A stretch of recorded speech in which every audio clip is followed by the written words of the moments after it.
So అన్న ఏం చెప్తారన్న మరి ఇప్పుడు ఈ ఇల్లులని కూల్స్తా ఉన్నారు. సో ఏం చెప్తారు మీరు? మీ ఇల్లు నిజంగా కూల్చే దాంట్లో వచ్చిందా? కూల్చడానికి ఇంకా రాలేరు వస్తారని భయపెట్టేస్తారు. ఎప్పుడు వస్తాము అప్పుడు వస్తాము, మీ ఇల్లు పోతాయి, మీరు కంపల్సరీ ఇంటికి వెళ్ళి కాల్ చేసి వెళ్ళిపోవాలి, ఇది మూసి పరివాహక ప్రాంతం అని ఇప్పుడు చెప్తున్నారు. మేము గత 25 సంవత్సరాల నుంచి మేము అక్కడ ఉంటున్నాము. ఇంతవరకు అసలు వాళ్ళు ఇది పోతాయి ఉంటాయని మాకు ఇంతవరకు ఎటువంటి ఇన్ఫర్మేషన్ ఇవ్వలేదు. మేము 3 ఊళ్ళో మాకు ఒక అర్ధ ఎకరం అమ్ముకొని మేము ఇక్కడ నేను 3 ఫ్లోర్లు వేసుకున్నాను. ఇప్పుడు నాకు ఎటువంటి ఆధారం లేదు. నాకు 2 బిడ్డలు. ఇప్పుడు దాన్ని డిమాలిషన్ చేస్తుంటారు వాళ్ళు. చేస్తే మా బ్రతుకు ఎట్లయితుంది ఏమవుతుంది? మేము మాత్రం దీన్ని డిమాలిషన్ చెయ్యనియము. ఏడికంటే ఆడికి మేము సిద్ధమవుతాం. బుల్డోజర్కి అడ్డంగా పండుకొని మా ఇల్లులో మేము కాపాడుకుంటాము. ఇది రేవంత్ రెడ్డి సర్కారు మమ్మల్ని కక్షపూర్తికంగా చేస్తుంది. ఇది పద్ధతి కాదని మేము అంబేద్కర్ నగర్ అంబర్పేట నుంచి మాట్లాడుతున్నాను. నా పేరు భూమయ్య. ప్రభుత్వం వీళ్ళంతా అంటే మూసిని ఆక్రమించుకొని కట్టుకున్నారని చెప్తా ఉన్నారు. ఎంతవరకు వాస్తవం ఉంటుంది? మేము ఆక్రమించుకోలేదండి. మేము కాంగ్రెస్ ప్రభుత్వం అప్పుడు వైఎస్ రాజశేఖర రెడ్డి ఉన్నప్పుడే వాళ్ళ మనసులే మాకు చేసి ఒక గజానికి 6,000 లాగా మాకే అమ్మారు వాళ్ళు. ఆ తర్వాత మాకు కేసీఆర్ వచ్చిన తర్వాత మాకు రికగ్నైజేషన్ చేస్తానని అతను మాకు ఈ సేవలో పైసలు కట్టించుకున్నాడు. మళ్ళీ ఇప్పుడు రేవంత్ రెడ్డి వచ్చి ఇప్పుడు గూలగొడతా అంటుండు. మరి ఇది ఎక్కడ అన్యాయం? ఇది ఎవరు చెప్తారు ఏం చెప్తారో మాకు అర్థమైతలేదు.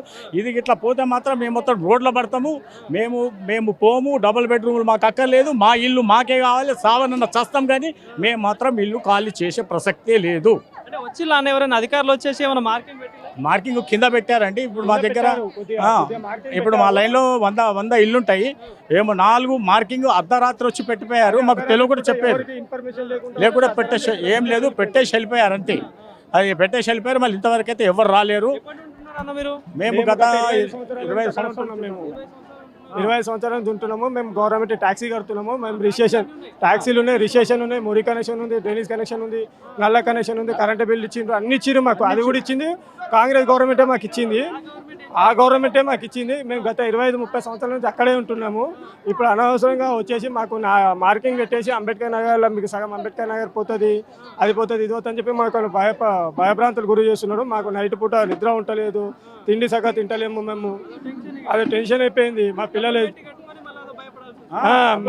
డబ్బులు పెట్టి మేము కొనుక్కున్నాము, రిజిస్ట్రేషన్ చేసుకున్నాము, మేము గవర్నమెంట్ ట్యాక్సీ కడుతున్నాము, అన్నీ చేస్తున్నాము మేము. ఇప్పుడు వచ్చేసి మా ఇల్లు తీసేస్తాము, మీ ఇల్లులో మూసీకి ఉన్నాయంటే అప్పుడు మీకు రిజిస్ట్రేషన్ చేసినప్పుడు మీకు తెలియదా అది మూసీలో ఉన్నదంట, నాలాలో ఉన్నదంట అని చెప్పి అప్పుడు మీకు తెలియదా? మీరే రిజిస్ట్రేషన్ చేసిండ్రు, మీరే కరెంటు బిల్లు ఇచ్చారు, మీరే నల్ల బిల్లు ఇచ్చారు, అన్నీ మీరే ఇచ్చారు కదా. ఇప్పుడు మళ్ళీ మీరు ఎలా లాక్కుంటారు? మేము మాత్రము అది కూలనీయమండి. ఏడికైతే ఆడికి మేము సిద్ధంగా ఉన్నాము.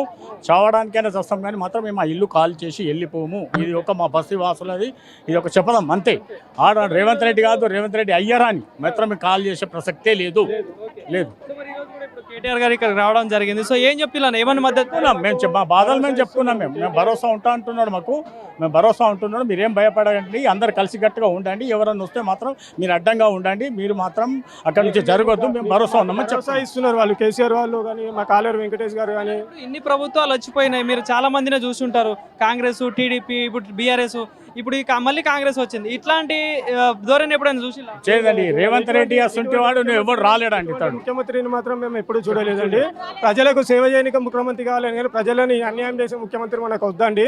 మీరు మంచిగా ముఖ్యమంత్రిగా చేయాలి అనుకుంటే మీరు మంచిగా ఉన్నాయి, ప్రజలకు ఇబ్బంది పెట్టకండి, ప్రజలను రోడ్డు మీద పడేయకండి మీరు.